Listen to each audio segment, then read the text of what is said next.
and it seems like you're defending Israel's violation of said ceasefire. I'm so for real on this. Obviously, this is not, at this stage, it's not even remotely consequential, because like the immediate harm being done is to the Palestinian population, and the harm being done in the United States of America is to, you know, people who are pro-Palestinian, especially if they're non-citizens, as we have seen so far. Having said that, if you think that the Trump administration is not going to go after bad Jews, okay, anti-Zionists, and then go after all Jews, you're a fucking moron. Okay, there's not enough money in the Sheldon Adelson, Miriam Adelson camp for the growing anti-Semitic fascist movement in this country. Okay, you are not aware of how dangerous things are fucking becoming. And every single moment that you do not detangle Israel from Judaism is another moment where you got 1,000 new people that are like, okay, well, if they say so. Like, it blows my mind. It fucking blows my mind that prominent figures, Jewish, Christian alike, that are pro-Israel are running defense for Israel by saying, no, this is, Jews love doing this. This is for Jews. This is for all Jews. We have to keep killing these babies. Like, this is just for, like, it's like taking ownership over blood libel. It doesn't make any fucking sense. It blows my mind. You have to get your fucking head out of the sand, man. You have to. It's going to turn. If you don't recognize that, you are fucking delusional. Chuck Schumer, it's not a genocide. Calling it a genocide is anti-Semitic. The UN is anti-Semitic. College protest is anti-Semitic. Mahmoud Khalil should be deported. You just have to justify it. The one that bothers me most is genocide. Genocide is described as a country or some group tries to wipe out the whole race of people, a whole nationality of people. So if Israel was not provoked and just invaded Gaza and shot at random Palestinians, Gazans, that would be genocide. Dude, 76 years of military occupation is not considered a provocation? Like, what the fuck are you saying?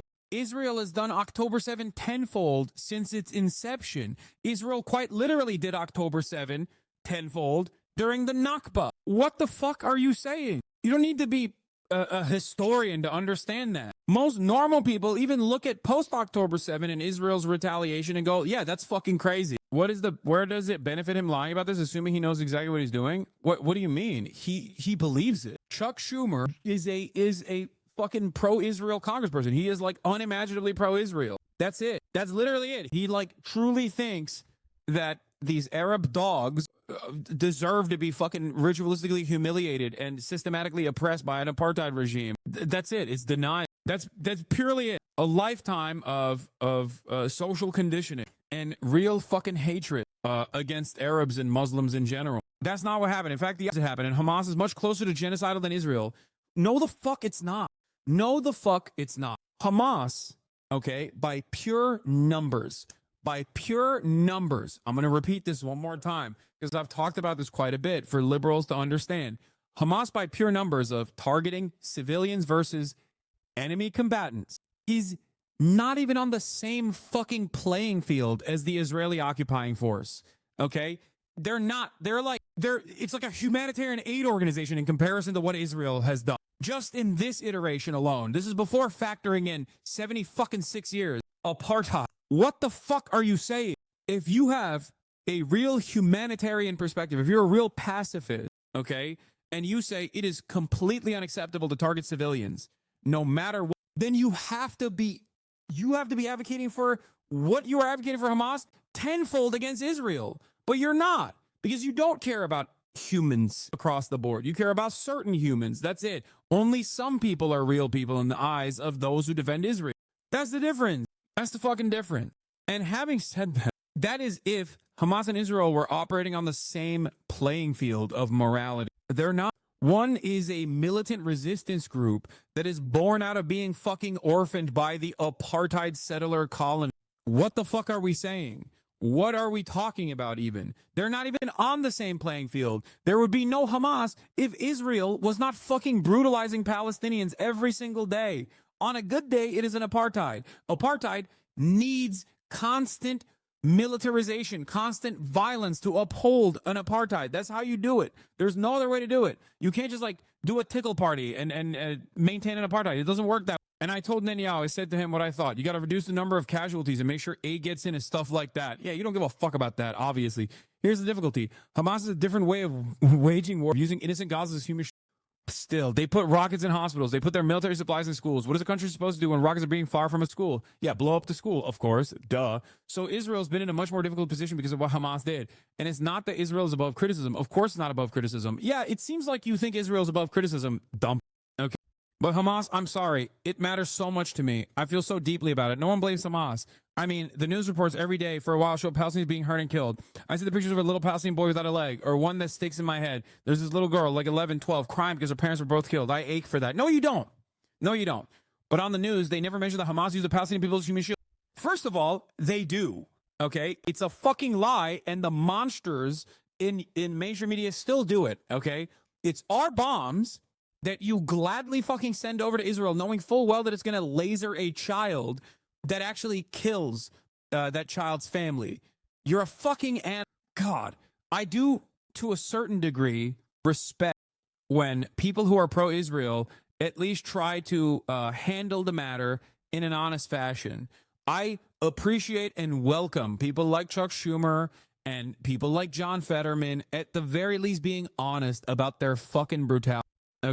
Being like, oh, you don't understand. It's just like there's human shields. We gotta fucking kill some of these children, man. It is what it is. But we gotta limit the number of children you're killing. Come on, Israel. I say it all the time. Yeah, but it's also, at the end of the day, still Hamas's. It's Hamas. Hamas's existence justifies genocide. How did Hamas came to be? Oh, don't ask that question. You're being kind of anti-Semitic for asking that question, because everything that Israel does, it does for Judaism, of course. How the fuck do you expect people to not be anti-Semitic when you do this all the fucking time? Of course, people who already operate with nascent anti-Semitism just kind of out there unchecked are going to look at this and be like, all right, well, I guess fucking you're right. I guess this is for Judy. Here it is. Chuck Schumer. He's Jewish. The leader of the Democratic Party agreeing with Donald Trump on a lot of this. I will say it's a word that the UN Special Committee has used. Please, the UN has been anti-Israel, anti-Semitically against Israel. Daniel Patrick Moynihan was my idol. He became famous when in 1976, they tried to pass a resolution, Zionism is racism, to say that the Jewish people should not have a state when every other people should have a state is anti-Semitism. The old double standard, ipso facto. And the international organizations, I have no faith in them being fair. These same international organizations, which, by the way, literally, oh my, there are Jewish people that work in these international organizations. There are Jews who are loudly and proudly anti-genocide, anti-Zionist. Shut the fuck up, you fucking dumbass. Oh my God. Oh, everybody else gets to have an ethno-state. Why no ethno-state for the Jews? Oh my. These same international organizations, when horrible things go on in Darfur or China or wherever, they look the other way. No, they don't. No, they don't. They literally... Oh, you just don't care when they report on that stuff because they're going along with what the State Department is also going along. What do you make of what happened last weekend when the ICE arrested Mahmoud Khalil, a Columbia graduate who was Palestinian activist, a green card holder who was one of the few participants in last year's campus protest to identify himself publicly? Apparently, Trump has made good on his campaign pledge and is set to deport him because of his participation. I don't know all the details yet. They're trying to come out, and there will be a court case which will determine it. If he broke the law, he should be deported. If he didn't break the law and just peacefully protested, he should not be deported. It's plain. I'm curious how you think that how the protest should be addressed, considering the context of what you just said. The Trump admin just announced it's pulling $400 million in funding from Columbia University, given the reason as relentless violence, intimidation, and anti-Semitic harassment. I'm wondering what you meant. Columbia did not do it, so it's good that Trump is punished. International law is anti-Semitic. UN is anti-Semitic. Trump's actions of taking away $400 million in grants from Columbia is kind of on Columbia because they didn't actually follow through. They didn't actually follow through on the that they didn't actually follow through on protecting Jewish students. I guess. Hold on, what the fuck is? And believe me, I criticize them. And believe me, I believe in free speech. No, you don't. I believe in right to protest. No, you don't. As you read in my book, you're in the Vietnam War. I say to some people, if I were your age, I'd be protesting something or other. What would you be protesting if you were? Would you be protesting against? Because that's the point of considering.